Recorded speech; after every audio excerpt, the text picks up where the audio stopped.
बिस्मिल्लाहिर्रहमानिर्रहीम।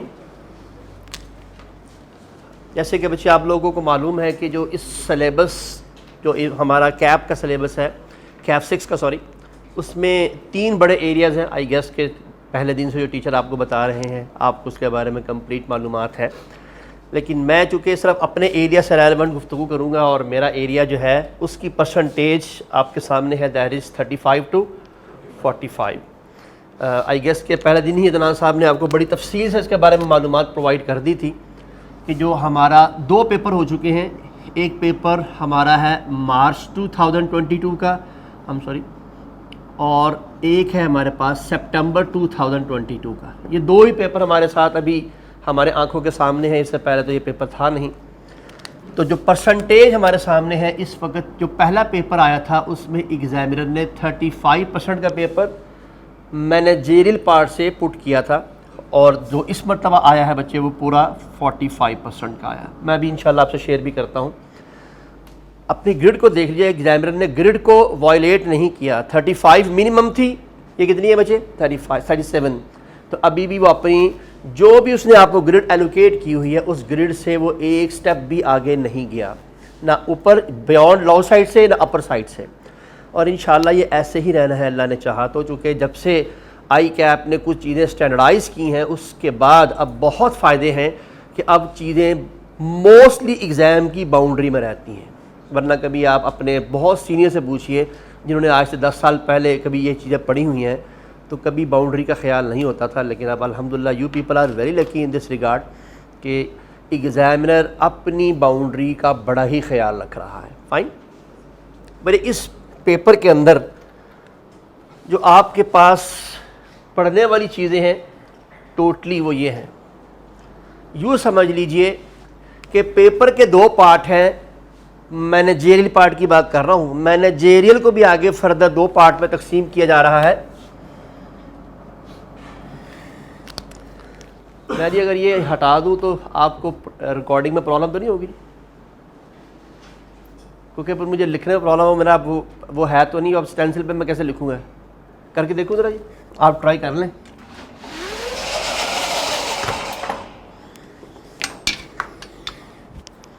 इजी है नहीं?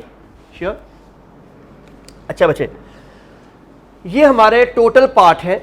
अगर मैं एग्ज़ाम के पॉइंट ऑफ व्यू से बात करूं, जो हमारा मैनेजरियल पार्ट है, मैनेजरियल एनालिसिस को मैं MA कह रहा हूं, इस मैनेजरियल पार्ट में एग्जामिनर 2 तरह के क्वेश्चन आपसे पूछता है, और ये 2 क्वेश्चन में से एक क्वेश्चन आपका अप्लाइड क्वेश्चंस कहलाते हैं। और मैंने लास्ट टाइम छोटी सी एग्जांपल आपको एक ऑर्गेनाइजेशन यानी गवर्नमेंट की पॉलिसी के लिहाज से पहले दिन जब मैं मंडे को आपसे मुलाकात हुई थी मैंने आपको दी थी। तो इंशाल्लाह आप देखिएगा इसी तरह की चीज़ें मुसलसल अप्लाइड आपके पास आती रहेंगी। और एप्लीकेशन से क्या मुराद है कि जो चीज़ किसी एक ऑर्गेनाइजेशन के लिए वैलिड है, मुमकिन है किसी दूसरी ऑर्गेनाइजेशन के लिए वैलिडिटी ना हो। किसी एक ऑर्गेनाइजेशन को गवर्नमेंट की पॉलिसी से फ़ायदा है तो किसी दूसरी ऑर्गेनाइजेशन गवर्नमेंट से नुकसान है। किसी एक को नई टेक्नोलॉजी से फ़ायदा हो रहा है, किसी दूसरे को नई टेक्नोलॉजी से नुकसान हो रहा है। किसी एक को सोशल इम्पैक्ट से फ़ायदा हो रहा है, दूसरे को नुकसान हो रहा है। और मज़े की बात यह है कि इस पूरे के पेपर में यही 2 बातें लिखनी हैं, यही 2 बातें आपने एक्सप्लेन करनी है कि ऑर्गेनाइजेशन के ऊपर इसका इम्पैक्ट पॉजिटिव है या ऑर्गेनाइजेशन पे इसका इम्पैक्ट नेगेटिव है। That's all, this is called analysis. तो इंशाल्लाह बातें साथ साथ चलती रहेंगी। दूसरा काम, simple questions. Simple question means जो आपने मेमोराइज किया हुआ है जैसे वो ऐसे ही आ जाता है। लेकिन बच्चे ये जो आपके सामने लिखा हुआ है इसके बारे में आपने तसव्वुर भी नहीं करना कि एग्जामिनर ने आपको ये सिंपल क्वेश्चन में दे देना है। ये टोटल चीज़ें आपके पास हैं, आप नोट डाउन कर लें, इनको गिन लें। 1 2 3 4 5 6 7 8 9 and 10, ओनली 10 यूनिट्स। अब बताइए इससे बड़ी अश्योर क्या सकती है किसी पेपर में कि 10 चीज़ें तैयार करनी है और उसके साथ साथ फाइनेंस पे जितनी मर्जी मेहनत करते रहें। यहाँ मैनेजरियल पार्ट में सिर्फ 10 चीज़ें तैयार कर लें, अल्लाह की रहमत से 35 नंबर का पेपर भी आ गया, कम से कम भी आ गया, तो आप इसमें से बड़ी आसानी 25-30 मार्क्स आराम से ले जाएंगे। मैंने 100% नहीं कहा, क्योंकि मुझे मालूम है थ्योरी में से 100% मार्क्स लेना थोड़ा मुश्किल होता है। उसकी रीज़न आपके लिखने में प्रॉब्लम हो सकती है, आपकी कॉम्प्रीहेंशन में मसाइल आ सकते हैं। सम टाइम लिखने वक्त चूँकि काम ज़्यादा होता है तो दिमाग और हाथ दोनों एक दूसरे का काम या साथ नहीं देते। तो ये मैं चूँकि ख़ुद उस्ताद हूँ, मुझे मालूम है कि ये काम कैसे होता है, तो ये हो सकता है, ये प्रॉब्लम आ सकती हैं। इसलिए मैंने कहा है कि 35 में से 25। तो इसका मकसद तो ये है कि हमारे पास अगर 25 मार्क्स हमें बेस दे जाएं तो पूरे फाइनेंस में से फिर बाकी 50 जो आपके 60 नंबर हैं उनमें से, बल्कि अगर मैं 35 ले रहा हूँ मिनिमम तो वहाँ पर 65 होगा फिर। तो 65 मार्क्स पर हासिल करना मेरा नहीं ख्याल, उसमें से 25 लेना कोई मुश्किल नहीं होना चाहिए। तो बच्चे याद रखिए, पेपर को पास करने की हमेशा टैक्टिस हुआ करती हैं। याद रखिए, खाली नॉलेज पेपर पास नहीं कराता और ख़ाली टैक्टिस भी पेपर पास नहीं कराती। तो याद रखिए ये दोनों चीज़ें साथ साथ चलती हैं। टैक्टिस बताना भी मेरी ज़िम्मेदारी है, नॉलेज भी देना मेरी ज़िम्मेदारी है, प्रैक्टिस कराना भी मेरी ज़िम्मेदारी है। आपकी ज़िम्मेदारी सिर्फ और सिर्फ फॉलो करना है। Now this is totally up to you कि whether you want to follow it और नॉट, और you will keep continue this struggle for the pass this paper. ये आपकी मर्ज़ी पर डिपेंड करता है। मेरी ज़िम्मेदारी में इंशाल्लाह आपको अल्लाह के हुक्म से किसी जगह पर कोई ऐसा लूप होल नज़र नहीं आएगा कि यहाँ सर आपने लूप होल छोड़ दिया, ये तो हमें समझ ही नहीं आया, ये तो हमारा टाइम है, आपने काम पूरा नहीं किया। मेरी तरफ से इंशाल्लाह ऐसी कोई प्रॉब्लम आपको नहीं आएगी। लेकिन बहरहाल you have to make it yourself कि आप इसके साथ साथ कितना तैयार रहते हैं। इसको डोंट टेक इट ईजी, ये इतना आसान भी नहीं है।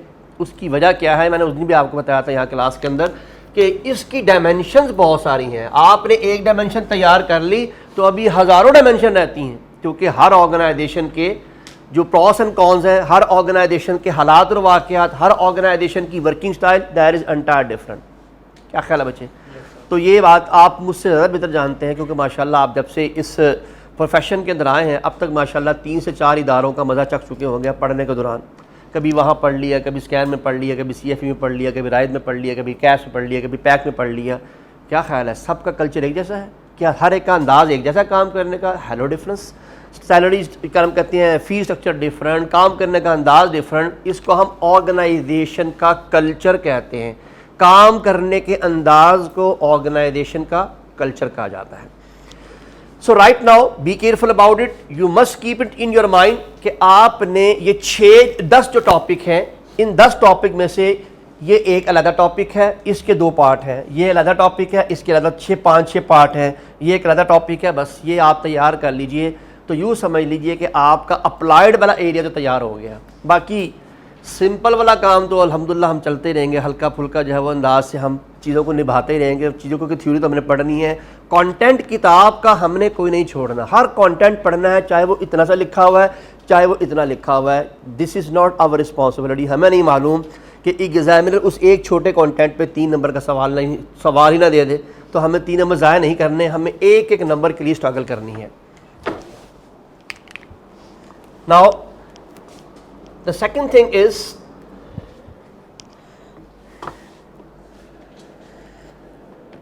फिर इसमें जो चैप्टर वाइज एनालिसिस दिया हुआ है मैंने, ये सारे के सारे आपके चैप्टर हैं जो आपने मेरे साथ पढ़ने हैं। इनमें सबसे पहला चैप्टर है पॉलिटिकल एनालिसिस, दूसरा इकोनॉमिक्स है, तीसरा हमारे पास 3 चीज़ें हैं इसके अंदर, सोशल, लीगल एंड एक और होती है बच्चे नेचुरल इन्वायरमेंट। अगर आप लोगों ने पेस्टल पढ़ा हुआ है, नहीं पढ़ा हुआ तो no problem at all. PESTLE is a combination of P is for very good, E for very good, S is for social, T for technological, this E for environmental या इकोलॉजिकल, इसलिए इसको मैं कह रहा हूं natural environment, and the last L is for legal. तो ये बच्चे आपके पास ये सारे के सारे एनालिसिस यहाँ से लेके यहाँ तक, ये जो आपके पास बल्कि 5वां चैप्टर भी, ये जो 5 के 5 चैप्टर हैं, ये है आपका असल में पेस्टल। और मेरा तजर्बा ये कहता है, तजर्बा नहीं बल्कि आप पेपर देख लें, हमारे पास 3 पेपर मौजूद हैं, एक मॉडल पेपर है और 2 पेपर लकीली हमारे सामने मौजूद हैं। एग्ज़ाम के अंदर सवाल डायरेक्टली पेस्टल के ऊपर आता है अप्लाइड, बाकी इन सब पर आएगा तो रट्टे पे आएगा, सिंपल सवाल ही आएगा। तो इंशाल्लाह उसको भी पढ़ेंगे, इसलिए रट्टे वाला काम बाद में, सबसे आखिर में। सबसे पहले यहाँ से हम अपने काम का आगाज़ करेंगे, जो कि बहुत ही इम्पॉर्टेंट है। और सबसे काम की बात यह है कि अगर ये 3 चैप्टर तैयार हो गए तो समझ लीजिए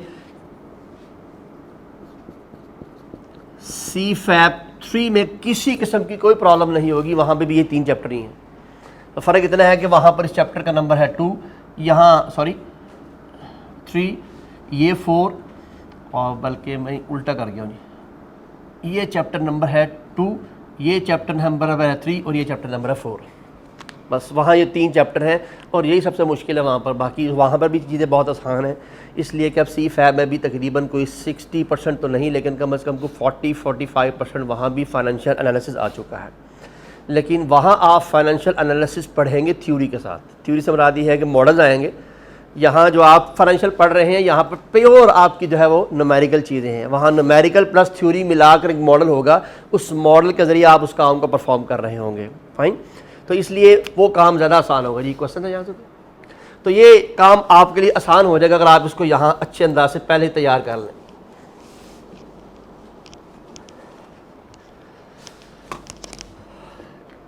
जी बच्चे, सबसे इंपॉर्टेंट चीज़ पास पेपर। हमारी परसेंटेज क्या है, हमने क्या बताई गई है बच्चे अभी, 35 to 45%। ये हमारी मैनेजेरियल एनालिसिस की ग्रिड बनाई है ICAP ने, हमारे एग्जामिनर ने हमें पहले डिफाइन की हुई है। आइए ज़रा देखते हैं कि इसमें से जो अभी मैंने आपको 10 टॉपिक बताए थे उनमें से कौन कौन से टॉपिक पर सवाल आया हुआ है और कितना % अप्लाइड है, कितना % अप्लाइड नहीं है। Look at this question number 1, ये कंफर्म क्वेश्चन है, ये मल्टीपल चॉइस क्वेश्चन होंगे, इसलिए यहाँ पर मिक्स लिखा हुआ है। ये सारे के सारे कौन से हैं बच्चे, मल्टीपल चॉइस क्वेश्चन। कितने मार्क्स का आया भाई? और आपको मालूम है कि मल्टीपल चॉइस क्वेश्चन अप्लाइड होते हैं, इसमें आप रट्टा नहीं लगा सकते कि आपने रट्टा लगाया होगा तो सवाल सॉल्व हो जाएगा। जिसको लॉजिक आती होगी, लॉजिक क्लियर होगी, one can solve this question very easily. The second part, question number 2 from chapter number 7। और चैप्टर नंबर 7 अभी हमने देखा था, यहाँ पर उसका नाम था कंपैटिटिव एनालिसिस या कंपैटिटिव इन्वायरमेंट। कंपैटिटिव इन्वायरमेंट में ये एक मॉडल है और लकीली ये मॉडल कैलकुलेशन का मॉडल है। इसमें बाकायदा मैथमेटिक्स इन्वॉल्व है, फार्मूलाज इन्वॉल्व है। इसमें आपने कैलकुलेशन करनी होती है। कैलकुलेशन करने के बाद सवाल कौन सा था जी, अप्लाइड क्वेश्चन, 5 नंबर और 5 नंबर। इसमें 5 नंबर अप्लाइड थे और ये 5 नंबर आपका सिंपल क्वेश्चन था। सिंपल से रहा था कि जैसे किताब में लिखा हुआ था वैसे आपने उसको एक्सप्लेन करना था जी। फाइन, लेकिन फिर भी अप्लाइड था, थोड़ा सा आपको ट्यून करना था अकॉर्डिंग टू दी ऑर्गेनाइजेशन। उसके बाद question number 3 from chapter number रट्टालाइजेशन। ICAP के कोड ऑफ एथिक्स 5 है। मेरा ख्याल है जब से आपने पढ़ना शुरू किया होगा कहीं ना कहीं आपने इसको देखा ज़रूर होगा। इंटेग्रिटी क्या होती है, ऑब्जेक्टिविटी क्या होती है, कॉन्फिडेंशियलिटी क्या होती है, बस ये कहानी थी जी। ये 7 नंबर का सवाल था और इसका नाम था ayashi.com। यानी ये आपने जैसे पढ़ा हुआ था वैसे लिखा और वैसे लिख के आपने अपना मसला हल कर लिया था। This was one of the easiest topic in your exam. तो ये तो उसको भी पास हो सकता था, वो भी इसको मैनेज कर सकता था जिसने शायद पढ़ा हुआ भी नहीं होता, लेकिन वो तजर्बे की बुनियाद पे शायद ये क्वेश्चन सॉल्व कर जाता। मार्क्स बहुत अच्छे थे जी, 7 नंबर मार्क्स बहुत अच्छे होते। इसमें 6 नंबर लेना बिल्कुल मुश्किल काम नहीं है। इसमें से ये 5 नंबर तो पूरे आने थे, चूँकि कैलकुलेशन थी तो 5 नंबर अगर आपकी कैलकुलेशन पूरी है तो सवाल ही पैदा नहीं होता कि 0.1 नंबर भी कट जाते हैं। हाँ, इस 5 में से मैं मान सकता हूँ कि कोई 2 ले लेता, कोई 3 ले लेता, बस इससे ऊपर एग्जामिनर नंबर का काम ही दिया करता है इसके ऊपर। क्योंकि ये थ्योरी ऐसी है, इसको पता है कि रट्टा लगाया हुआ है, तो आप चाहे किताब का वहाँ से छापा निकाल के भी वहाँ लिख दें तब भी नंबर पूरे नहीं मिलते होते इसके लिए। ये आपने ज़हन नशीन रखनी है। हाँ, ज़्यादा से ज़्यादा मैक्सिमम से मैक्सिमम उसको मिल सकते हैं जो सफाई से लिखता है, एग्जामिनर को बात समझ में आ जाती है, वो कॉन्सेप्ट ना हो कि लिखे मूसा पढ़े खुद आके पढ़ना हो, तो फिर तो कहाँ मसला हल नहीं होगा कि एग्जामिनर आपको फ़ोन करना पड़े कि यार आपकी बात मुझे समझ नहीं आ रही, ज़रा फ़ोन करके आपसे पूछ ले के बताइए आपने क्या लिखा हुआ है। तो अगर तो ये मसाइल हैं तो फिर तो नंबर नहीं मिलने वाले। तो फिर तो उसकी मर्ज़ी है, उसका दिल चाहे 0 दे दे, उसका दिल चाहे 1 दे दे, 2 दे दे। It depends upon the marker. Now then second one was that was also you can say very simple question, क्योंकि ये डायरेक्ट सवाल आया हुआ है आईटी के ऊपर। क्वेश्चन नंबर 4 था, चैप्टर नंबर 5 था। टाइप्स ऑफ इंफॉर्मेशन सिस्टम आपसे पूछे गए थे, बताइए ऑर्डर सिस्टम क्या होता है, परचेज सिस्टम क्या होता है, सेल सिस्टम क्या होता है। अब आप दुनिया की जो सी मर्जी ऑर्गेनाइजेशन ले लें, सबका सेल सिस्टम ही होता है। हाँ, अगर वो आपसे ये कहता है कंपनी ए का सेल सिस्टम बताएं, कंपनी बी का सेल सिस्टम बताएं, तो फिर मैं समझ सकता हूँ कि प्रॉब्लम आ सकती थी, लेकिन ऐसा कभी होना ही नहीं है। ऐसा सवाल एग्जाम में आना ही नहीं है, इसलिए कि उसने जनरल कॉन्सेप्ट पूछने होते हैं सेल, परचेज, अकाउंट्स और मार्केटिंग के। All of you. तो ये भी सिंपल सवाल था। अब ये देखिए बच्चे, ये 2 सवाल में से कितने नंबर, 14 मार्क्स वो नंबर थे जो कि तजर्बे की बुनियाद पर भी सॉल्व हो सकते हैं। मेरा नहीं ख्याल कि आप में से कोई भी इतना नाअहल है कि उसे ये पूछा जाए कि सेल क्या होता है, वो साथ में पूछ रहा है यार बताओ सेल किसे कहते हैं, क्या ख्याल है जी, ऐसा हो सकता है जी? I guess this would not be possible to you people, because सेल हर में से हर बंदा जानता है। हाँ, मैं ये मान सकता हूँ कि किसी को 4 स्टेप याद है, किसी को 5 स्टेप याद है, किसी को 4 बातें याद है, किसी को 8 बातें याद हैं, ये फ़र्क तो हो सकता है। लेकिन कोई ये कहे मुझे नहीं पता काउंटिंग क्या होती है, कोई ये कहे मुझे नहीं पता सेल क्या होता है, परचेज़ क्या होता है, मार्केटिंग क्या होती है, फाइनेंस क्या होता है, ये बात नामुमकिन है कि किसी को ना पता हो। तो ये 2 सवाल तो हिट एंड ट्रायल की बुनियाद पर भी सॉल्व हो सकते थे। 14 मार्क्स में से मिनिमम भी आप लेते तो कम से कम 8 नंबर आपने ले जाने थे, अगर याद नहीं है तो। और अगर याद है तो फिर इंशाल्लाह इस 14 में से 10, 11, 12 तक आपकी बात चल सकती थी, depending. The last question which was applied question, that is what, porter 5 forces. इसको हमेशा याद रख लीजिए, ये जब भी आएगा ये हमेशा धुआं निकलवा देता है पेपर सॉल्व कराते वक्त। ये पेपर, ये टॉपिक कभी भी आसान नहीं होता, ये दुनिया का सबसे मुश्किल तरीन टॉपिक है। इसको पढ़ाना बहुत आसान है, इसको याद रखना बहुत आसान है, इसको अप्लाई करना बहुत मुश्किल है। जब आप पढ़ेंगे तो आपने कहना सर ये तो मसले बात ही क्यों नहीं है, तो मैं 2 मिनट में यूँ करके सॉल्व कर लूँगा। जब मैं सवाल सामने रखूँगा तो बस छुट्टी.com, फिर समझ नहीं आएगी अब क्या होना है। बस यही टॉपिक है। बस इस पूरे आपके पेपर में जो थोड़ा सा तंग करता है अप्लाई करने में, इसलिए कि इसकी डायमेंशंस इस तरह की हैं कि हर दूसरे के साथ मर्ज होती नजर आएगी। आपको एक ही वक्त में वो ठीक भी नजर आएगा, एक ही वक्त में वो गलत भी नजर आएगा, आपको समझ नहीं आएगी करना क्या है। फिर आपकी बाउंड्रियां आपस में एक दूसरे के साथ ओवरलैप करेंगी, आपको वही चीज़ न्यू एंट्री लगेगी, वही चीज़ आपको सप्लायर लगेगा। आप कहेंगे मैं जाऊँ तो क्या कहूँ, क्या लिखूँ तो क्या ना लिखूँ। तो यहाँ पर आपको तजर्बा चाहिए। इंशाल्लाह हम पूरी कोशिश करेंगे कि इसके अच्छे लेवल के क्वेश्चन सॉल्व करें, इस पर हम अच्छी तरह से मेहनत करें। बल्कि मैं पूरी कोशिश करूँगा कि आप लोगों को यहाँ पर क्वेश्चन दे के यहाँ क्लासरूम में बैठ कर उसकी बाकायदा तौर पर आपसे तहरीर करवाई जाए, ताकि मैं उसको देखूँ आप लिखते क्या हैं। क्योंकि इस पेपर में सबसे मुश्किल काम और सबसे अहम काम है how to write, how transform your knowledge on paper. ये सबसे अहम काम है। जिसको ये काम आता है समझ लीजिए उसको इस पेपर में कोई मुश्किल नहीं है। थ्योरी के पेपर में मैं सिर्फ अपने पेपर की बात कर रहा हूँ, मैं पूरे कैप्स की बात बिल्कुल नहीं करूँगा आज के बाद। मैं सिर्फ और सिर्फ बात कर रहा हूँगा जब भी, तो इससे मुराद ये है बाय डिफ़ॉल्ट मैं बात कर रहा हूँ मैनेजेरियल एनालिसिस की। All of you.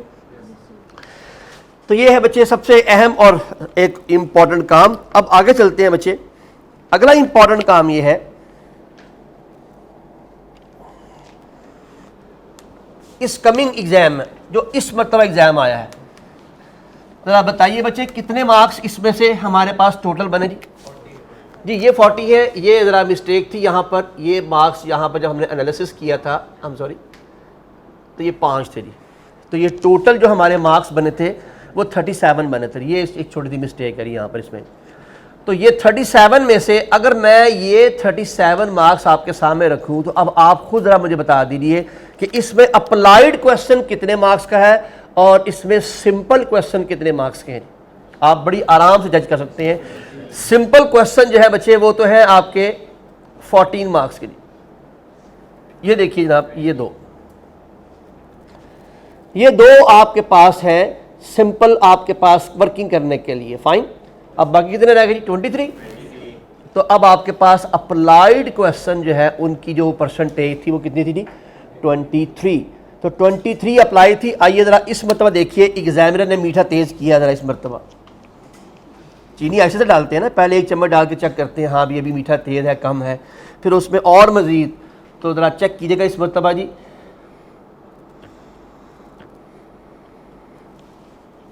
चला गया जी।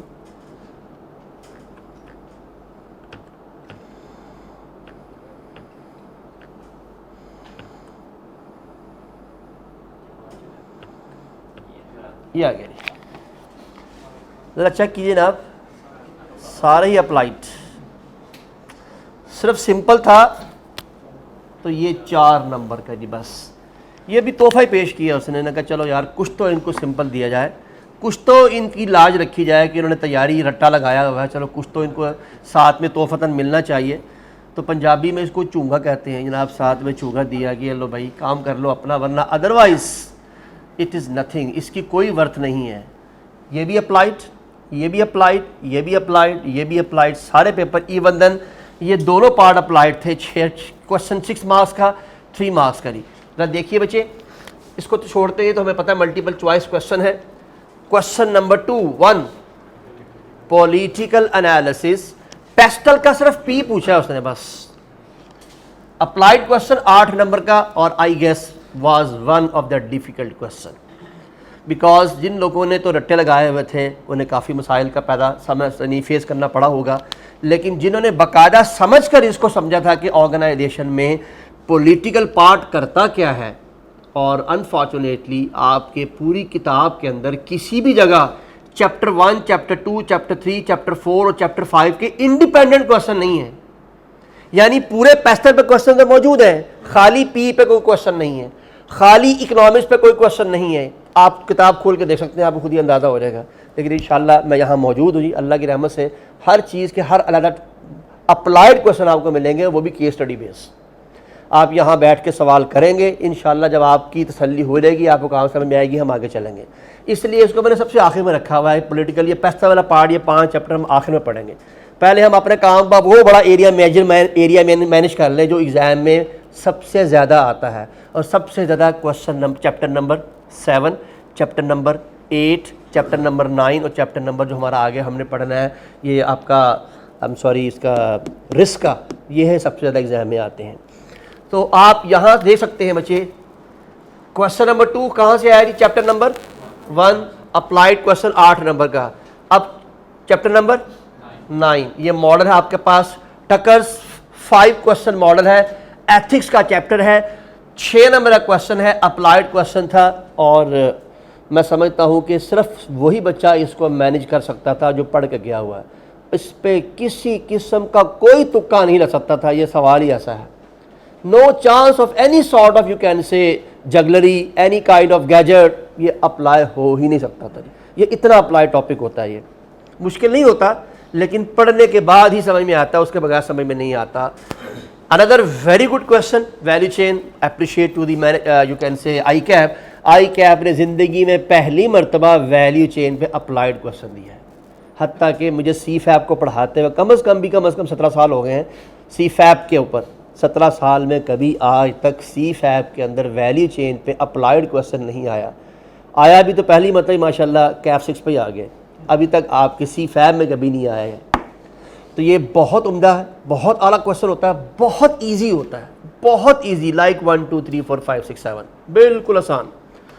और मज़े की बात यह है कि जितना ईजी था उतनी यशी भी थी, और इसमें से बड़ी बासानी इतने नंबर मिल सकते थे जिस बच्चे ने इसको ज़रा थोड़ी सी मेहनत से लिखा था। चूँकि ये भी बहुत अच्छा गो के इसमें थ्योरी ही है, लेकिन इस थ्योरी भी इतनी ज़्यादा अप्लाइड है कि बाकायदा तौर पर लॉजिकल बाउंड्री लग सकती है, एक चीज़ दूसरे के साथ बिल्कुल मिक्स नहीं होती। यही कमाल है कि जिसने वो लॉजिकल बाउंड्री क्रिएट कर ली, एग्जामिनर ने उसको नंबर देने ही देने हैं।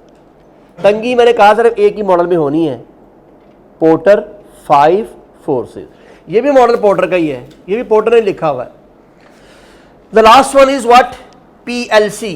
आपने कहीं ना कहीं इसको जरूर पढ़ा होगा, आई गेस। नहीं पढ़ा हुआ तो नो प्रॉब्लम, मैं इसको कंसीडर नहीं कर रहा कि आपने पहले पढ़ा है कि नहीं पढ़ा। मुझे इतना पता है कि हमने पहली मरतबा ही पढ़ना है। प्रोडक्ट लाइफ साइकिल, इसके 3 नाम होते हैं, लेकिन तीनों में काम मुख्तलिफ होता है। इसको प्रोडक्ट लाइफ साइकिल भी कहते हैं, इसको बिजनेस लाइफ साइकिल भी कहते हैं, इसको इंडस्ट्री लाइफ साइकिल भी कहते हैं।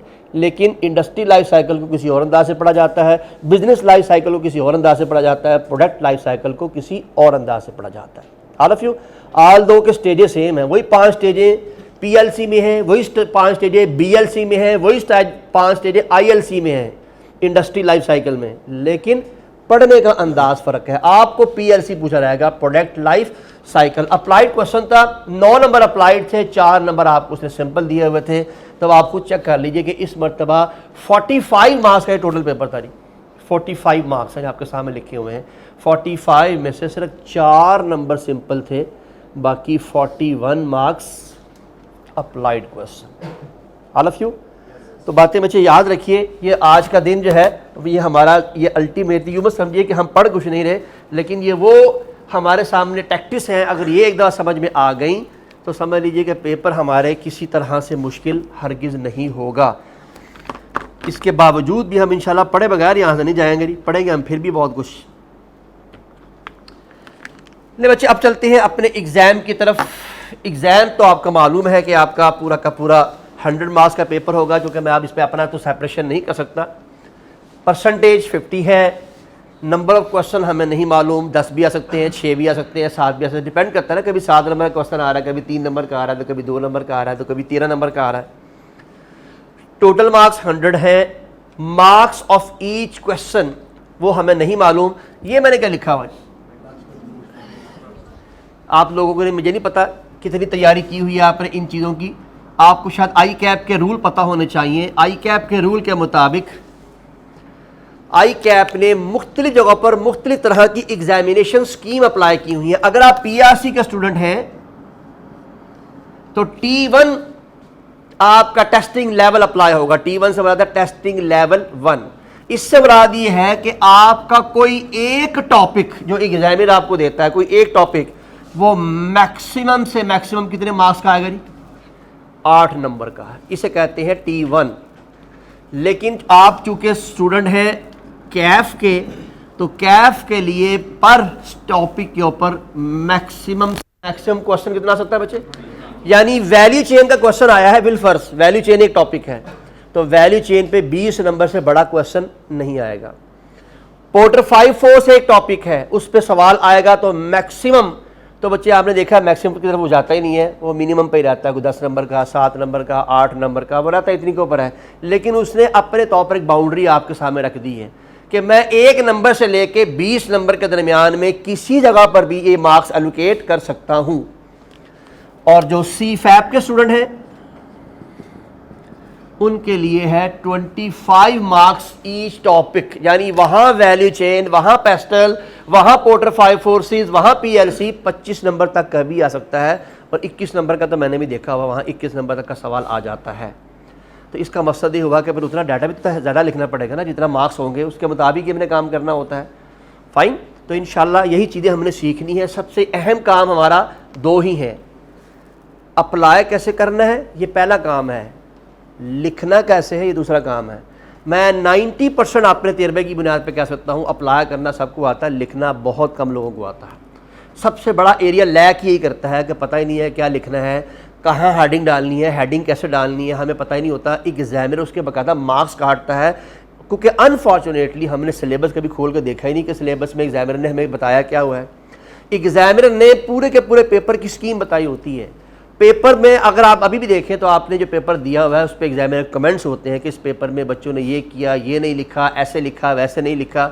बस हमें अपने इस काम के अलावा दुनिया के सारे काम ही मौजूद हैं हमारे पास, सिर्फ यही काम हमें नहीं आता और यही काम हम नहीं करते, हालांकि सही हमारा मेन काम है। तो हमारा असल टारगेट कहीं और है और काम हम ये वाला कर रहे हैं। जब तक हमारी अलाइनमेंट नहीं ना हो जाती कि हम वही काम कर रहे हैं, वही हमारा ध्यान हो, उस वक्त तक इन पेपरों को पहली मरतबा पास नहीं किया जाता। जैसे कि उस दिन आपको दनान साहब ने बताया, also he is my student. लेकिन खूबी की बात यह है, हमें खुशी तब होती है कि जब हमारा कोई शागिर्द ऐसी जगह पर, ऐसी पोस्ट पे, ऐसी जगह पर काम कर रहा हो जिसे जो फ़ख्र से कह सके कि मैं आपका शागिर्द हूँ, और हमें फ़ख्र होता है कि यार ये वो लोग हैं जिनकी बुनियाद पर पता नहीं कितने लोगों को बेनिफिट मिल रहा है। तो दनान साहब वाज वन ऑफ देम, जो पहली मरतबा पेपर पास करके अल्हम्दुलिल्लाह सीए कर गए। तो आप क्या समझते हैं कि इसके पीछे कोई जगाड़ थी या उन्होंने कोई बहुत खूबसूरत किस्म का जो है वो अपने पीछे एक जो है उसे कहते हैं पीर रखा हुआ था, जिसने रोज़ाना एक तवीज़ दिया कि जा पास हो गया तुम। तो अदनान साहब जाकर सो जाते हों कि बस ठीक है यार, पीर साहब ने तवीज़ तो दे दिया, बस मैंने पास ही होना है, और पास हो गए। ऐसा कोई नहीं है बच्चे, ये मेहनत का एक अंदाज़ है, ये काम करने का एक तरीक़ाकार है, ये आपकी एक वर्किंग का स्टाइल है। डिपेंड करता है आपके ऑब्जेक्टिव्स क्या हैं। अगर मेरा ऑब्जेक्टिव ये है कि मुझे नहीं पता, मैंने ये पेपर इसी अटैम्प्ट में पास करना है, तो ये एक और ऑब्जेक्टिव है। और एक ऑब्जेक्टिव ये है और यार सारे फेल होने मैं भी हो जाएगा, देखिए होएगा, तो बस समझ लीजिए फिर आप ज़िंदगी में बस बैन ही चलेंगे। तो याद रखिए हर बंदे का अपना काम करने का एक ख़ास अंदाज़ होता है, अपनी एक ख़ास वर्किंग स्टाइल होता है। आप पर डिपेंड करता है कि आपने अपने टारगेट्स किस तरह से सेट किए हुए हैं। सो राइट नाउ तो हम बात करते हैं बच्चे कि मैक्सिमम मार्क्स 20 हैं, यानी 20 मार्क्स से मुराद है कि कोई एक टॉपिक पे एग्जामिनर मैक्सिमम 20 मार्क्स दे सकता है। वी डोंट नो देगा कि नहीं देगा, हमें नहीं पता। टाइम अलाउड आपके पास 3 आवर्स है। टाइप्स ऑफ क्वेश्चन, ये है हमारे आज की सबसे इंपॉर्टेंट चीज। Types of question are applied and memorising. इंशाल्लाह थोड़ा सा इस पर डिस्कशन करेंगे। उससे कहीं ज़्यादा इंपॉर्टेंट चीज़ आपके पास है style of question, small scale case study या सिंपल क्वेश्चन। तो इंशाल्लाह ये तमाम की तमाम चीज़ें आज हम हमारे आज के जो है बेसिकली जो लेक्चर के अंदर ये सबसे इंपॉर्टेंट चीज़ें हैं जो हमने डिस्कस करनी है, ताकि आज हम जाएं तो हमें पता हो कि सवाल में किस चीज़ का क्या रूप होता है, किस अंदाज से आता है, उसकी क्या वैल्यूज़ हैं, उसको किस तरह से मैयर किया जाता है। ये हमारा मेन टॉपिक होगा आज का जज करने का जी। नाउ द सेकंड वन, अभी हम बात करने जा रहे हैं टाइप्स ऑफ क्वेश्चन के ऊपर। बेटे कितनी तरह के क्वेश्चन आने हमारे पास? मल्टीपल चॉइस क्वेश्चन आने मैनेजरियल पार्ट के भी, और उसके साथ साथ स्ट्रक्चर्ड क्वेश्चन हमारे पास भी आने हैं। स्ट्रक्चर्ड क्वेश्चन कौन से हैं बच्चे, जिसको हम क्या कह रहे हैं? Case study based.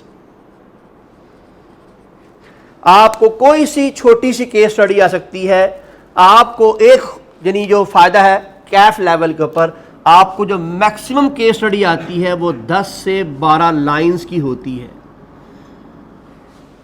ये एक आपके लिए सहूलत है। ये छोटी केस स्टडी होती है, इसको स्मॉल नहीं कह सकते आप, स्मॉल केस स्टडी होती है 3 से 4 लाइनें।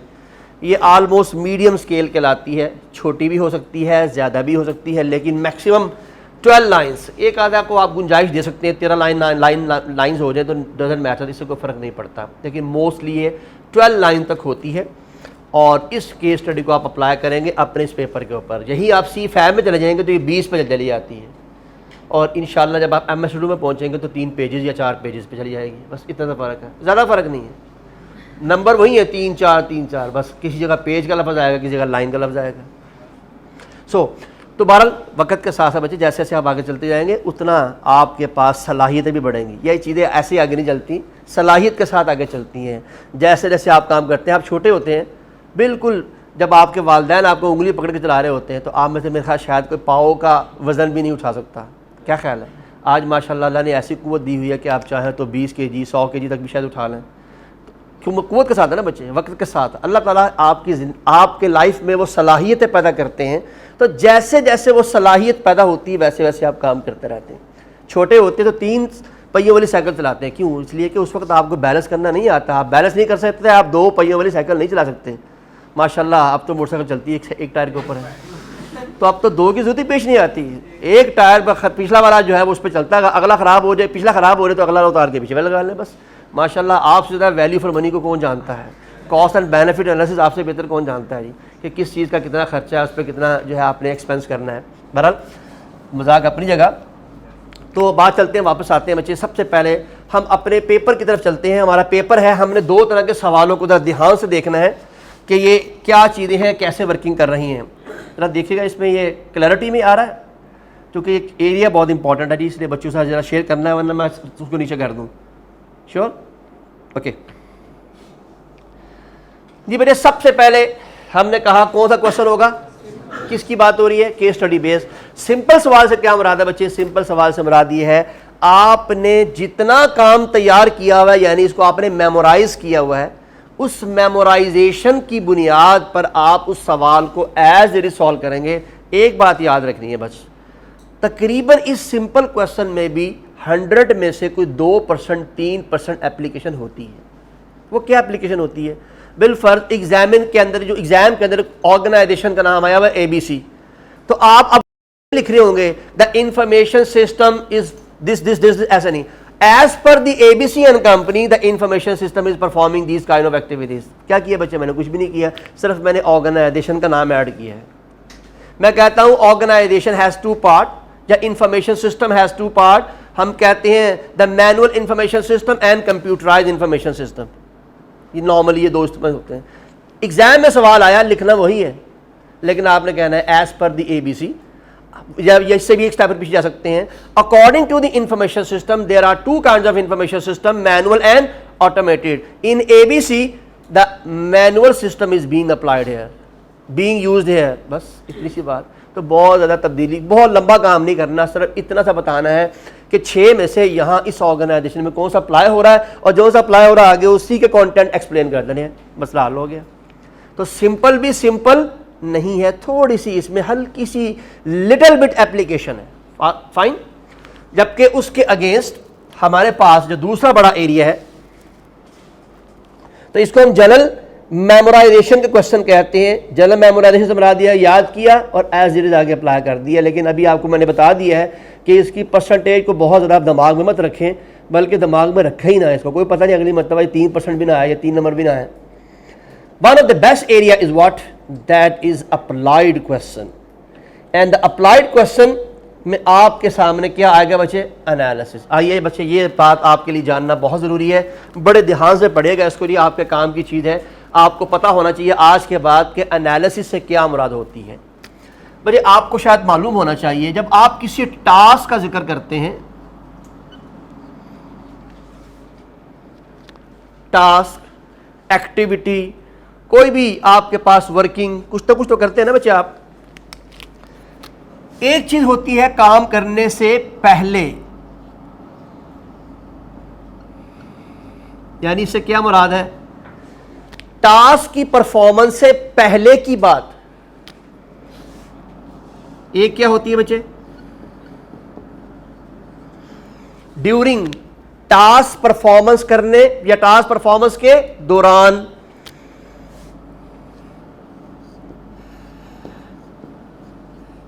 और एक चीज होती है टास्क परफॉर्मेंस के बाद।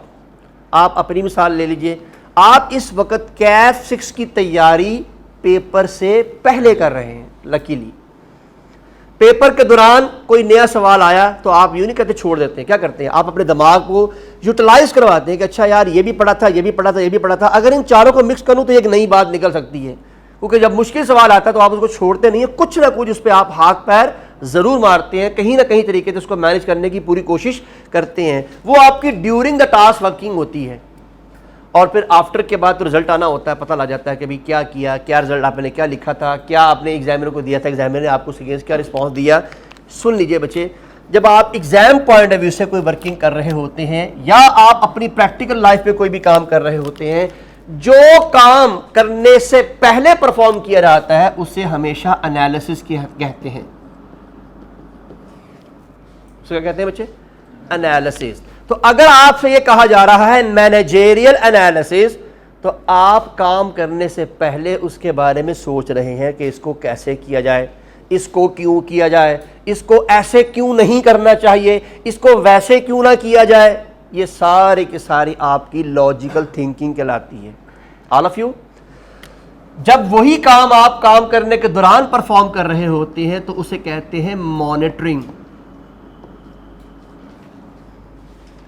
क्या कहते हैं बच्चे, मॉनिटरिंग। और वही काम जब परफॉर्म हो चुका होता है तो परफॉर्म होने के बाद अगर आपसे कहा जाए कि अब इसको देखा जाए तो उसको कहते हैं इवैल्यूएशन। क्योंकि ऐसे नहीं, आपसे कहा जाता है इवैल्यूएट योर फाइनेंशियल स्टेटमेंट। इससे क्या मुराद है, आप फाइनेंशियल स्टेटमेंट बना चुके हैं और बनाने के बाद अब इसकी इवैल्यूएशन करनी है। ये बात याद रहेगी जी। आपसे कहा जा रहा होता है कि रेक्टिफाई द इंफॉर्मेशन, तो रेक्टिफिकेशन हमेशा काम करने के दौरान हो रही होती है।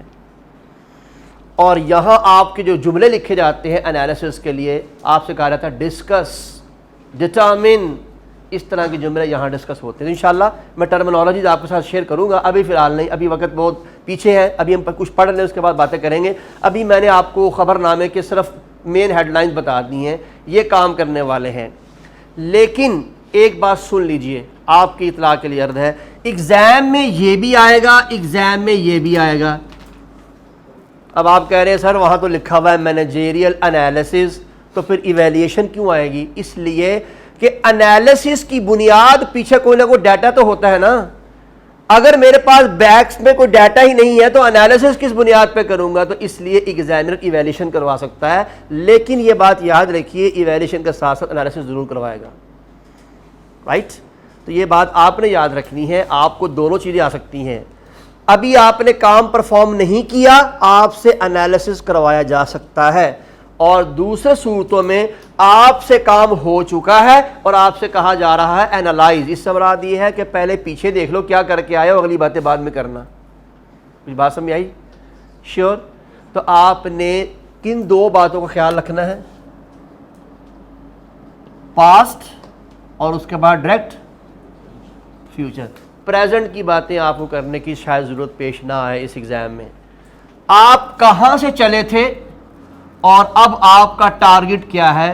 तो ये आपकी हिस्ट्री है और ये आपके टारगेट्स हैं।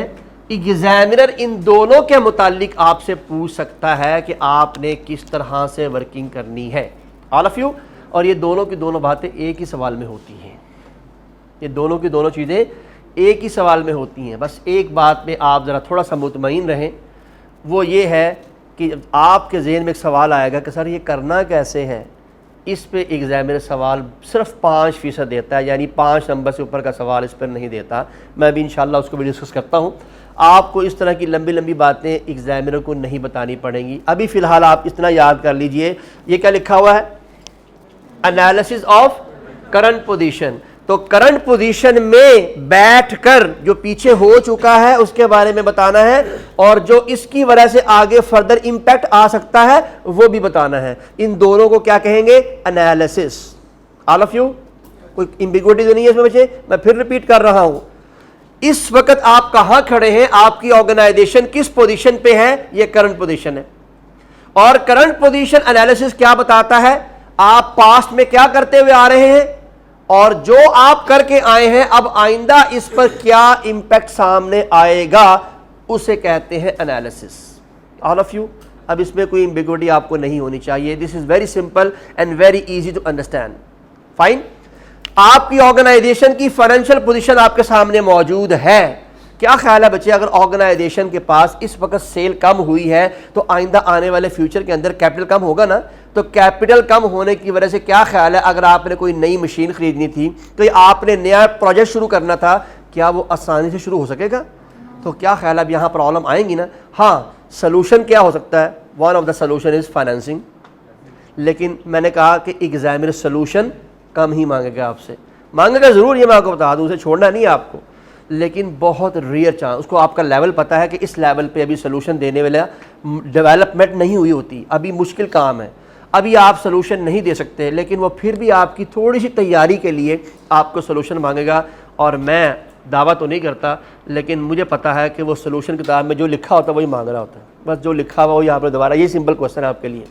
यही जब आप C5 में जाएंगे तो वहाँ पर ये चीज़ आपकी अपने तजर्बे की बेस पे होगी। मिसाल के तौर पर बच्चे, मैं आपके सामने छोटा सा केस रखता हूँ। मैं कहता हूँ एक ऑर्गेनाइजेशन है, आप उसका एनालिसिस करें। आप एनालिसिस किया कि कंपनी के अंदर कंपनी के कस्टमर कंपनी से सेटिस्फाइड नहीं है, बस या आपने ये बताया, ये क्या है? एनालिसिस। आपने एक और बात बताई कि कंपनी के सप्लायर कंपनी को सामान देना चाहते हैं। एक पॉइंट नेगेटिव, एक पॉइंट पॉजिटिव। ये नेगेटिव पॉइंट, ये कौन सा पॉइंट है? पॉजिटिव। कंपनी के एम्प्लॉइज,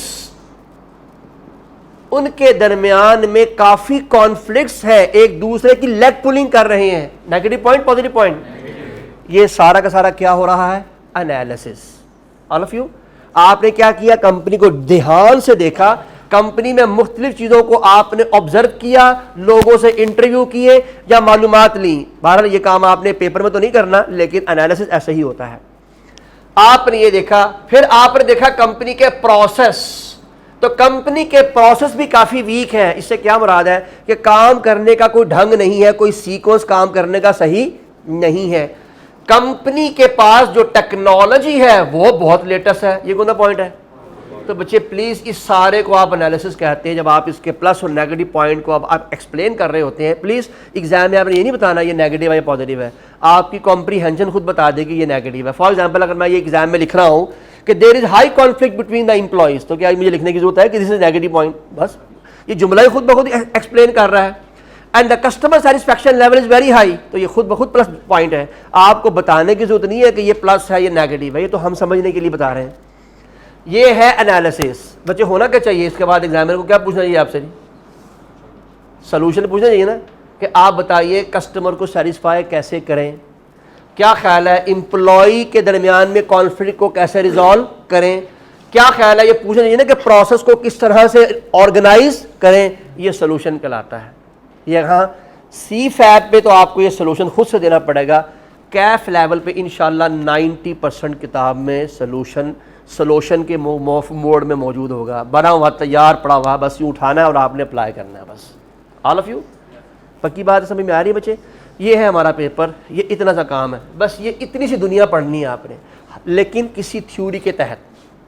जो थ्योरिस्ट कह रहा है उसकी बाउंड्री में रहते हुए आपने ऑर्गेनाइजेशन पर अप्लाई करके कौन से 2 पॉइंट बताने हैं? Negative aspect and positive aspect. This is considered as analysis. ये बात अपने दिमाग में अपने पेपर पे नोट डाउन कर लें, इसी को एनालिसिस कहते हैं कि ऑर्गेनाइजेशन में क्या खूबियां और क्या खामी। इसके हजारों नाम हैं, नेगेटिव पॉजिटिव लिख लें, फेवरेबल अनफेवरेबल लिख लें, और उसके साथ आपके लिए कौन सी चीज़ ऑर्गेनाइजेशन के हक में है, कौन सी चीज़ ऑर्गेनाइजेशन के मुखालिफ है, जो आपका दिल चाहे लिख लें। जब तक आप जिस भी जगह पर एनालिसिस कर रहे हैं हमेशा यही 2 काम करने पड़ेंगे। अब वहां थ्योरिस्ट पोर्टर हो, वहां थ्योरिस्ट पोर्टर हो, वहां थ्योरिस्ट जो है वो पेस्टल हो, थैंक यू, वहां थ्योरी पेस्टल की हो, वहां थ्योरी पोर्टर की हो, वहां थ्योरी वैल्यू चेन की हो। इंशाल्लाह आप सारी थ्योरियां पढ़ के देख लीजिएगा, यही 2 काम आपको करने पड़ेंगे। क्या ख्याल है बच्चे, अगर मैं आपको एथिक्स पढ़ा रहा हूँगा तो क्या आंसर आएगा? या वो एक्टिविटी एथिकल होगी या क्या होगी? अनएथिकल, बस। लेकिन फ़र्क क्या होगा, अगर मैं मॉडल ले रहा हूँ AAA का मॉडल, वो अमेरिकन मॉडल है, उसके मुताबिक प्लस और नेगेटिव के जानने के अपने अंदाज हैं। मैं अभी आपको दिखाया था, मैंने वो कर्म कहते हैं टकर कह रहा हूँ, टकर का 5 क्वेश्चन मॉडल। उसमें क्या है, वो भी 5 क्वेश्चन है। उस 5 क्वेश्चन में पहला क्वेश्चन पूछा जाता है, ये जो काम आप कर रहे हैं ये प्रॉफिटेबल है कि अनप्रॉफिटेबल? तो जवाब 2 ही आएंगे ना, यस या नो। दूसरा वो सवाल पूछता है, इज इट राइट? राइट से मुराद ये है किसी को नुकसान तो नहीं पहुंच रहा। Is it legal? सवाल पूछता है क्या ये काम गवर्नमेंट की मुखालफत तो नहीं कर रहा? क्योंकि हमें मालूम है कि अगर हम बेहतरीन कारोबारी महारत रखते हैं लेकिन अगर ऐसा कारोबार कर रहे हैं जो मुल्क के लॉ के खिलाफ है तो वहाँ काम करने की इजाज़त नहीं मिलती, या कम अज़ कम आज शुरू कर लेंगे, कल गवर्नमेंट आके हमें बंद कर देगी इस कारोबार को। तो क्या ख्याल है मुझे? जवाब तो वही है ना, हाँ या ना। हाँ पॉजिटिव है और ना नेगेटिव। तो याद रखिए कहानी सेम ही रहनी है, चाहे जो सा मर्जी मॉडल पढ़ लें। फ़र्क इतना है कि हर मॉडल की बाउंड्री है, आपने बस वो बाउंड्रीज पढ़नी है। बाकी ये बात अपने दिमाग में नोट डाउन कर लें कि आपने लिखना क्या है। आपकी कॉम्प्रीहेंशन में आपका जुमला या सिंपल होगा या आपका जुमला नेगेटिव होगा। सिंपल जुमला पॉजिटिव को कहते हैं।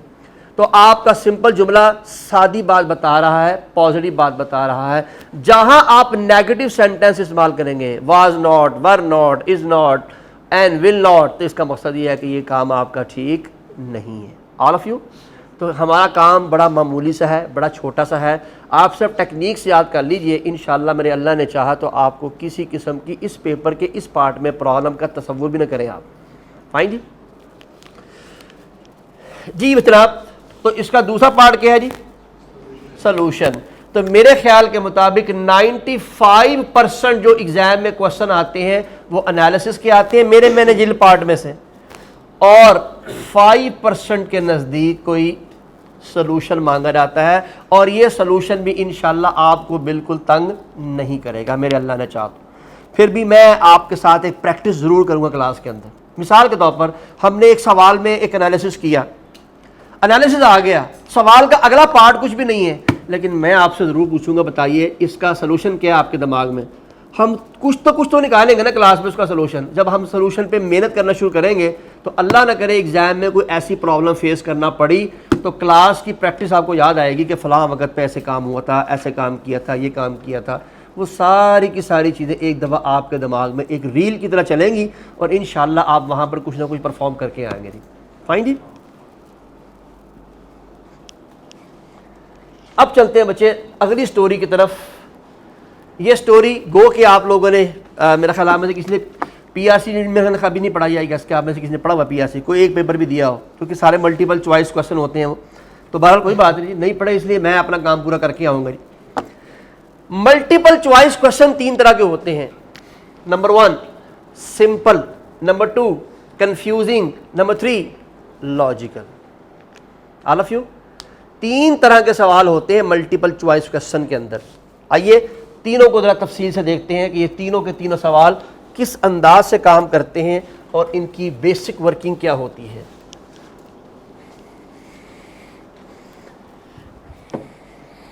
सबसे पहले सिंपल क्वेश्चन, क्या नाम है बच्चे आपका? एहतशाम बख्शी, मुख्तलिफ लोगों के नाम है।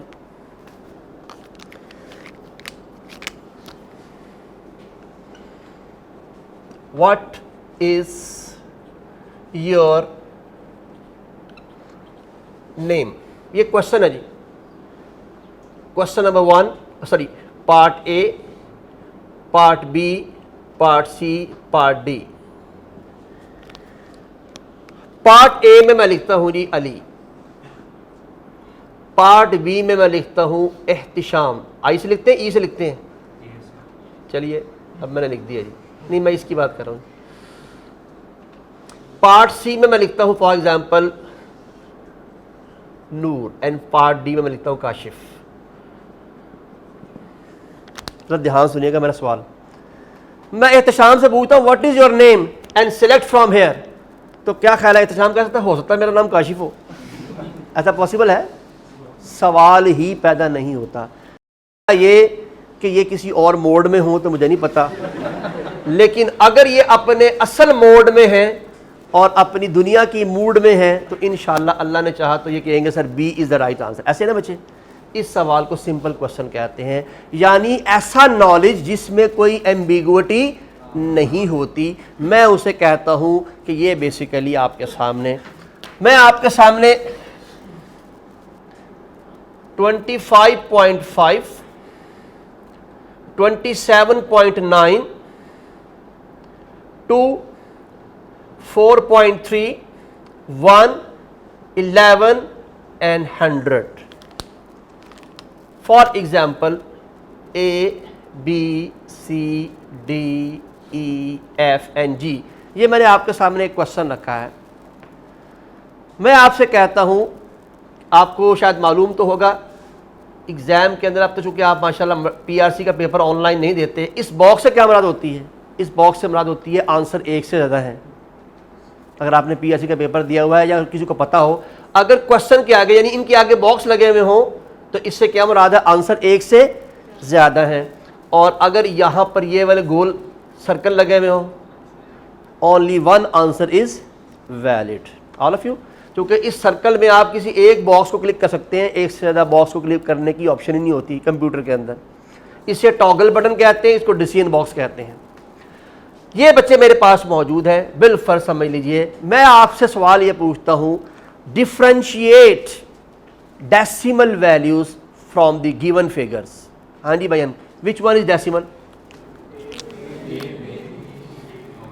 ये डेसिमल है जी, वेरी गुड। बी, डी, बस। क्या ख्याल है, इसमें कोई एम्बिगुइटी है कि मैं आपसे कहूँ कि कौन सी चीज़ कॉन्टीन्यूस वैल्यू के ऊपर है, कौन सी चीज़ आपकी जो है वो सिंपल डिस्क्रीट वैल्यू के ऊपर है? कौन कौन सा डिस्क्रीट है? नहीं इसमें से ये डिस्क्रीट है, ये भी डिस्क्रीट है, ये भी डिस्क्रीट है, ये भी डिस्क्रीट है। ये कौन सी? ये कॉन्टीन्यूस वैल्यू है, ये भी कॉन्टीन्यूस वैल्यू है, ये भी कॉन्टीन्यूस वैल्यू है। इस तरह के सवाल जिसमें आपको ख्वाब के अंदर भी कभी एम्बिगुइटी ना हो, उसे सिंपल क्वेश्चन कहते हैं। कुछ बात समझ आई बच्चे? This is considered as simple. मैं इसी सवाल को तब्दील कर देता हूं। मैं कहता हूं आइडेंटिफाई टेक्स्ट वैल्यूज। तो ये सारे टेक्स्ट हैं, एक ही वक्त में दो चीज़ें लग रही ना बच्चे, हो सकता है ये हो जो कि ये भी टेक्स्ट है, ये भी टेक्स्ट है, और ये फिगर भी है, ये न्यूमेरिकल भी कहलाता है, क्योंकि text is a combination of numerical figures and character figures. मैं खाली करेक्टर का लफ्ज़ इस्तेमाल करता कि आइडेंटिफाई द करेक्टर फिगर, तो आइडेंटिफाई उसमें करेक्टर है ही नहीं। हाँ, मैं ये कह सकता हूँ कि क्वेश्चन के ABC जो लिखे हुए ये करेक्टर है, वरना कोई चीज़ में करेक्टर नहीं है। तो याद रखिए, कंफ्यूजिंग क्वेश्चन वो होता है जिसमें एम्बिगुइटी होती है और एक से ज्यादा आंसर फील होते हैं कि ये भी आंसर है, ये भी आंसर है, इस सवाल को सॉल्व करने का मेथड क्या होता है।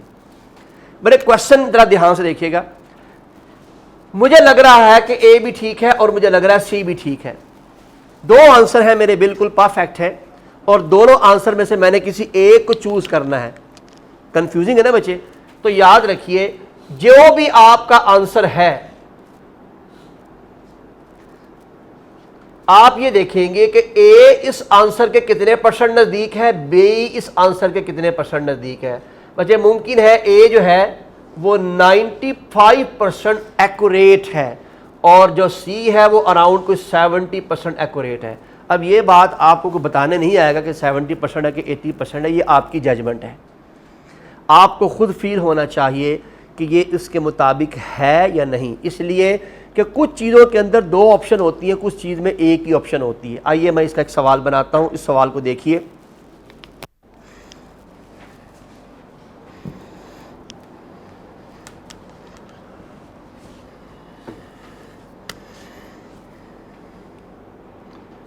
Combination of activities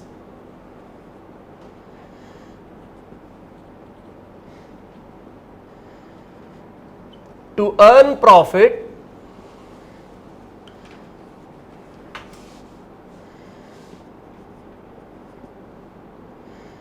is called। पैसा कमाने के लिए जो काम किए जाते हैं उन एक्टिविटीज को क्या कहते हैं। पार्ट ए, और फिर सवाल मैं अभी तो मैंने सवाल आंसर दिया ही नहीं बच्चे आपको। बी, सी एंड डी, तीन आंसर देने हैं, चार आंसर देने हैं बच्चे हमने। मैं कहता हूं this is considered as charity, this is considered as business, this is considered as organisation and this is considered as club. कुछ और ले देता हूं जी, हॉस्पिटल जी। Which is the right answer? Business. आपकी बात पे गुफ्तगू कर लेते हैं जी। नो डाउट आंसर बी है। एक बात तो बताइए, how many kind of organisation are there? There are two kind of organisation, profit organisation and non profit organisation. तो प्रॉफिट तो यहां भी आ रहा है, तो क्या ख्याल है, ऑर्गेनाइजेशन प्रॉफिट कमा सकती है कि नहीं कमा सकती? लेकिन अब जरा फर्क देखिए बच्चे, बिजनेस कमाता ही प्रॉफिट है, बिजनेस में किसी और तरह के करैक्टरिस्टिक्स है ही नहीं। जबकि ऑर्गेनाइजेशन में ये आंसर 50% ठीक है, क्योंकि 50% वो नॉन प्रॉफिट हो सकती है या 50% वो प्रॉफिट हो सकती है। तो जिसमें सिर्फ वही ख्वास है जो ऊपर सवाल में लिखा हुआ है, इस तरह के क्वेश्चन को कंफ्यूजिंग क्वेश्चन कहते हैं। लेकिन बच्चे प्लीज, यहां तो मैंने जरा sukoon.com वाला सवाल दिया ना, हल्का सा आसान सा, वहां जब सवाल आएगा तो थोड़ा सा आपको तबाही.com वाला सवाल आएगा, आपको बकायदा तंग करेगा, आपको थोड़ा सा डिस्टर्ब करेगा, आपको बकायदा आपके दिमाग की जो बत्तियां हैं वो सारी जलवाएगा आपसे एक मरतबा, फिर आप कहीं जाके would be able to solve that question. तो बी केयरफुल अबाउट इट। जब आप ये वाला सवाल सॉल्व कर रहे होंगे तो इस तरह का काम करना, जैसे मैंने अभी बताया। ऊपर की स्टेटमेंट के मुताबिक ये 100% ऊपर वाली बात को पूरा कर रहा है और ऊपर की स्टेटमेंट के मुताबिक 50% ये ठीक है, 50% ये ठीक है। तो जिसकी परसेंटेज ज्यादा अच्छी है तो that is the right answer. All of you पक्की बात है बच्चे? इसे कहते हैं confusing questions. Now the third question is logical question. Allah न करे ये आपको आएगा तो यहां पर बहुत मेहनत करनी पड़ेगी। पर ये लॉजिकल क्वेश्चन क्या होता है? लॉजिकल क्वेश्चन मल्टीपल नॉलेज के ऊपर होता है। आपके पास नॉलेज ये भी है, ये भी है, ये भी है, ये भी है, इन सारों को मिक्स करके आप इसका जवाब देंगे। यानी ये वो चीज होती है जो आपने किसी और डायमेंशन से पढ़ी होती है, लेकिन जब आप इसका सवाल का सलूशन निकालने जाते हैं तो बहुत सारी चीजों को आप आपस में कंबाइन करते हैं और कंबाइन करके फिर आप उसका आंसर निकाल रहे होते हैं। कोई बात समझ में आई बच्चे? तो बी केयरफुल अबाउट इट। ये इतना आसान कभी भी नहीं होगा, ये इतनी आसानी से कभी भी मैनेजेबल नहीं होगा कि आप बस यूं करके इसको आसानी से सॉल्व कर लें। इस पर थोड़ा सोचना पड़ेगा। अच्छा कुछ चीज़ें वहाँ से ली हैं, कुछ चीज़ें वहाँ से ली हैं, कुछ वहाँ से ली हैं, कुछ वहाँ से, उनको इकट्ठा करके मिक्स करके फिर आप एक नई लॉजिक बनाएंगे और लॉजिक बना के उसका सवाल देंगे। मैं आपको इसकी मिसाल देता हूँ। आप लोगों ने माशाल्लाह जब सीए करना शुरू किया आज से कोई 5-6 महीने पहले या साल पहले, तो आप लोगों ने तब से लेकर अकाउंटिंग के सवाल शुरू किए होंगे। सबसे पहले आपने इंट्रोडक्शन टू अकाउंटिंग पढ़ा होगा, फिर आपने FR1 जो भी है, FAR1 या FR1 वो पढ़ा है यहाँ पर, FR2 अब आप आजकल पढ़ रहे होंगे। आपने अकाउंटिंग के सवाल अभी तक मेरे ख्याल के मुताबिक कुछ नहीं तो 300-400 सवाल कर लिए होंगे अपनी ज़िंदगी में, बल्कि ज़्यादा किए होंगे। अब आप जैसे जैसे आगे चलते ले आएंगे फिर वो कैफ आएगा, फिर आपकी ज़िंदगी के अंदर बेशुमार और प्रैक्टिकल एक्सपोजर भी आएगा। जिस दिन आप सीए करके फारिग होंगे, मेरे ख्याल के मुताबिक आप 1000 से लेके 15,000 अकाउंटिंग के क्वेश्चन कर चुके होंगे। क्या आप समझते हैं कि जो क्वेश्चन आपने इस पूरी लाइफ में किए हैं बिल्कुल वही मसाइल आपके जाके मार्केट में आगे आएंगे? कभी नहीं होगा। लेकिन जब मार्केट में आपके सामने अकाउंटिंग के नए मसाइल आएंगे तो आप क्या कर रहे होंगे? इन्हीं 15,000 1500 जो आपने सवाल सॉल्व किए हैं ना, उसको आप रिकॉल करेंगे। अच्छा फ़लाँ सवाल में हमने ये वाला काम किया था, अच्छा फ़लाँ में ये किया था, अच्छा फ़लाँ, आप उस पर एक नई लॉजिक बना के वर्किंग करके कंबाइन करके आप उस वक्त की उस ज़रूरत को पूरा कर रहे होंगे। कुछ बात समझ आई बच्चे? ये बहुत कम आते हैं लेकिन चांस फिर भी मौजूद है। अभी तक मैंने कोई सवाल देखा तो नहीं है आपके पेपर में लॉजिकल, लेकिन ये चांस मौजूद होता है। पीआरसी में तो बहुत ज़्यादा आते हैं। पीआरसी में अराउंड 10 से 12 सवाल इसी पर होते हैं, लॉजिकल क्वेश्चन, जो आपने किसी किताब से नहीं पढ़े होते, लेकिन एग्जामिनर सिर्फ और सिर्फ आपको प्रैक्टिस की बुनियाद पर, चूँकि बच्चे उसे मालूम है कि अगर वो आपको 5 सवाल दे देता है, 6 सवाल दे देता है तो आपके 12 नंबर जाएंगे ज़्यादा, लेकिन पेपर पास करने के लिए 50 नंबर चाहिए, तो आप फेल नहीं होंगे कम अज़ कम इन क्वेश्चन की वजह से। मैं पीआरसी की बात कर रहा हूँ, इसलिए वो देता है। क्यों? ताकि आप इस प्रैक्टिस पे, इस डगर पे आज से चलना शुरू हो जाएं, और फिर वक्त के साथ चलते चलते चलते इंशाल्लाह के वक्त आएगा कि आप उसी चीज़ की इतनी प्रैक्टिस हो जाएगी कि कोई भी किसी नई सिचुएशन पे आप लम्हों में फ़ैसला करके उसका मसला हल कर सकते हैं। All of you.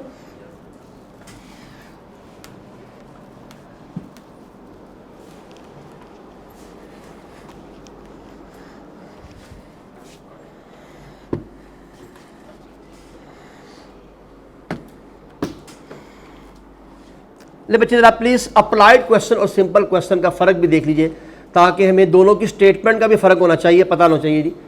हाँ जी, इज़ दिस सिंपल क्वेश्चन और अप्लाइड क्वेश्चन? क्या लिखा हुआ जी? Explain the steps of MBO। MBO होता है मैनेजमेंट बाय ऑब्जेक्टिव। क्या जी कोई कंपनी का नाम बताया उसने कि किस कंपनी अप्लाई करना है? तो जो आपको याद है आपने एज इट इज़ 1 2 3 4 5 6 7 जो भी कंटेंट आपको याद है कि इसके 6 स्टेप हैं, 5 स्टेप हैं, 10 स्टेप हैं, अगर ये 5 नंबर का सवाल है तो इंशाल्लाह 3.5 नंबर उसने आराम से आपको दे देने हैं, क्योंकि उसे भी पता है कि आपने रट्टा लगाया हुआ है। आइए ज़रा बच्चे इसी सवाल को एग्जामिनर के अप्लाइड के एंगल से देखते हैं। Look at this is the style of the question. ये स्टाइल होगा अप्लाइड में। स्टेटमेंट पढ़ने, रिक्वायरमेंट नीचे लिखी हुई है जी, स्टेटमेंट लिखी हुई है रिलेट दी स्टेप्स। रिलेट से क्या मुराद है? इसमें कुछ स्टेप दिए गए हैं, कोई पहले दिया गया, कोई बाद में दिया गया है। आपने बताना है स्टेप नंबर 1 ऑफ MBO इसमें कहां लिखा हुआ है, स्टेप नंबर 2 ऑफ MBO कहां लिखा हुआ है। क्योंकि मुमकिन है ये वाला जुमला स्टेप नंबर 1 का हो और मुमकिन है ये पहला ही जुमला स्टेप नंबर 6 का हो। पॉसिबल है कि नहीं है? तो बस उसने आपसे ये प्रैक्टिस करवानी है कि आपने रट्टा तो नहीं लगाया हुआ। रट्टे वाले को क्या याद है? पहले ये, फिर ये, फिर ये, फिर ये, फिर वो, बस ये रट्टा है। लेकिन जिसको अप्लाइड आता है उसे पता है कि कंटेंट नंबर 1 को किस तरह एक्सप्लेन करना है, वो कहाँ लिखा हुआ है, वो जहां लिखा होगा उसे क्या करना है? रीराइट करना है आपने। तो सवाल पूरा पढ़ ले। Relate the steps of MBO process from the scenario above, जो ऊपर लिखा हुआ है उससे रिलेट करना है। And also suggest improvement. ये क्या है बच्चे? सॉल्यूशन। तो 2 पार्ट है सवाल के। ये वाला पार्ट एनालिसिस का पार्ट है और ये वाला पार्ट जो ये इंप्रूवमेंट है ना, ये वाला पार्ट, ये सॉल्यूशन का पार्ट है। ये 2 पार्ट है। एग्जाम में हमेशा नहीं तो कम से कम एक आधा सवाल ऐसा जरूर होता है जिसमें वो सॉल्यूशन मांगता है। मैं इंशाल्लाह कल क्लास में आके पहले 5 मिनट में एक मरतबा कोई एक सवाल एग्जाम का आपको जो रिसेंट पेपर आया है उसका या उससे पिछले पेपर का ज़रूर दिखाऊंगा नहीं कि देखिए ये स्टेटमेंट लिखी हुई है, इसमें सलूशन भी मांगा गया है और इसमें आपसे बाकायदा तौर पर एनालिसिस भी मांगा गया है। फाइन जी, काफ़ी है आज के लिए जी। बहरहाल आज हम कुछ कर तो नहीं सके, लेकिन बहरहाल वक्त बड़ी जल्दी गुजर गया हमारा। कल से इंशाल्लाह अपने काम को ज़्यादा तफसील से लेके चलेंगे जी।